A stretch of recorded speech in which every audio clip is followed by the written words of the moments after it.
Hi friends, ఈరోజు మన recipe గోంగూర పులిహోర. Family ఫంక్షన్స్కి కానీ ఏవైనా ఫెస్టివల్స్కి కానీ ఇలా చేస్తారంటే టేస్ట్ అదిరిపోతుంది.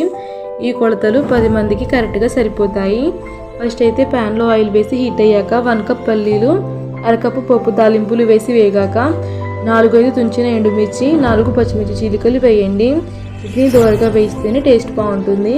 నెక్స్ట్ వేరే ప్యాన్లో 50 గ్రాముల ధనియాలు, 50 గ్రాముల నువ్వులు, 1 టేబుల్ స్పూన్ మెంతులు, 1 టేబుల్ స్పూన్ ఆవాలు ఇవి వేగాక ఎండుమిర్చి వేసి వేగిన తర్వాత మిక్సీ జార్లో వేసి ఫైన్గా పౌడర్ చేయండి.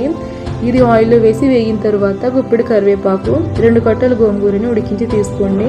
ఇది ఆయిల్లో ఉడికిన తర్వాత 1 టేబుల్ స్పూన్ పసుపు, 2 టేబుల్ స్పూన్ సాల్ట్ వేసి ఉడికించిన 1 కేజీ రైస్ని వేసి బాగా మిక్స్ చేయండి.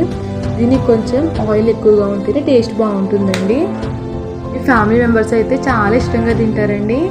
సబ్స్క్రైబ్ చేసుకోండి ఫ్రెండ్స్.